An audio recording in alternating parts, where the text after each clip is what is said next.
కళాకారులుగా ఈ రంగంలో వారికి మీరు జన్మనిచ్చిన తండ్రి కొందరికి.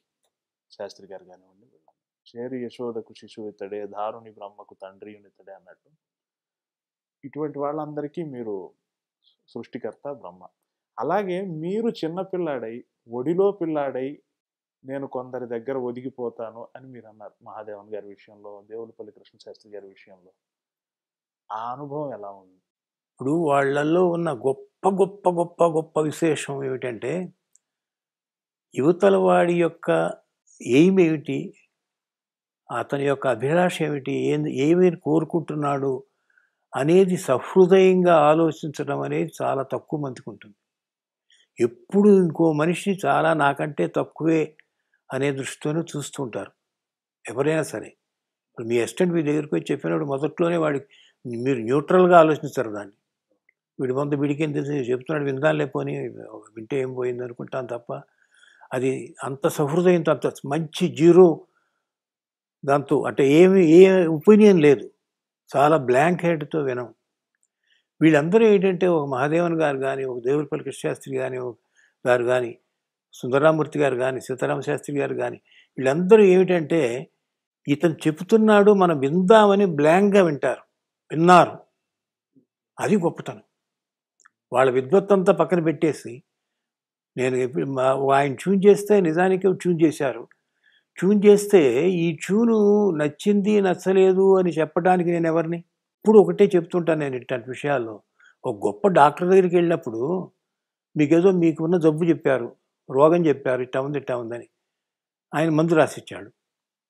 ఈ మందుల గురించి మీరు డిస్కస్ చేయడానికి మీరెవరు? ఇంకో మందండి అని ఎందుకు అడుగుతావు నువ్వు? నీకు అసలు ఏం హక్కు ఉంది? నువ్వేం చదివావు? అది ఆలోచించండి. ఇప్పుడు మావ దగ్గర ఏం చెప్తాం, మహాదేవన్ గారి దగ్గర అది నా సంస్కారం కొద్దీ నేను చెప్పే పద్ధతిలో ఏదో చెప్తా అంతే తప్ప mister Mahadevan this tune is not up the mark ఇవన్నీ అనలే కదా. ఒకే ఒక్క సందర్భంలో మీరు జుమ్మంది నాదం భయం వేసింది నాకు. అంటే చాలా క్లిష్టంగా ఉందేమో ఈ పాట. ఆయన అసలు ఇప్పుడు కూడా మామ ఎన్నమో మాదిరికి ఏదో మాదిరిగా ఉంది ఇట్లా ఉత్త తిరకాసుగా చెప్పడమే తప్పిస్తే ఇంకోసారి ఏదన్నా ఆలోచిస్తే బెటర్ ఏమో అంటే అది కన్నా రేపు కూర్చుందామనేవాడు. అంతే తప్ప దీనిలో తప్పేమిటని అడిగితే ఆ పాట విషయంలో మటుకు లేదు ఇది ఉంచాలని మిమ్మల్ని ఆయన కన్విన్స్ చేశాను. ఇల్లే పర్వాలేదు అల్లా ఇప్పుడు అన్నాడు. అంతే ఒప్పుకున్నాం. ఎందుకంటే మాకు తెలియదు కదా అది ఫ్యూచర్ ఏముంటుందో, అందరూ ఊహాగానవేగా. స్టోరీ దగ్గర నుంచి, సినిమా దగ్గర నుంచి, పాట దగ్గర నుంచి, లిరిక్ దగ్గర నుంచి రేపు బాగానే ఉంటుంది, ఇది అందరికీ నచ్చుతుందనే కదా ఇప్పుడంతా మనం చేసేది. అట్లా వాళ్ళు మహానుభావులు వాళ్ళందరూ కూడా. ఒక లైన్ నేను ఇంకో రకంగా ఉండాలి అని అన్నా కూడా ఆహా ఈ లైన్ ఏ కారణం చేతో నీకు నచ్చలేదు, ఇది అన్వయం కావట్లేదు పల్లవికి అని చెప్పగలిగితే కొంచెంగా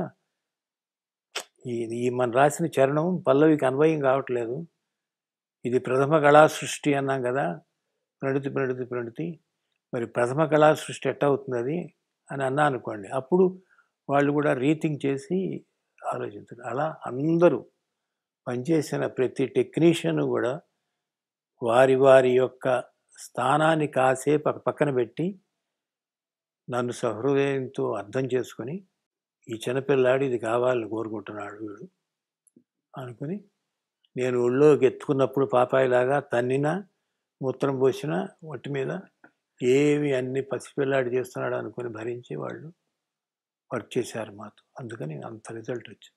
This is Lavan Tripathi. నేను మీ Sai Dharam Tej. This is Niharika Konilala. And don't forget to subscribe to iDream. Please subscribe to iDream Media. Please subscribe iDream Media. Do subscribe to iDream. Subscribe to iDream Media. Please subscribe iDream. Do subscribe to iDream Media. Don't forget to subscribe. Click on the button below. Please do subscribe to iDream. Don't forget to subscribe to iDream. Please subscribe to iDream Media.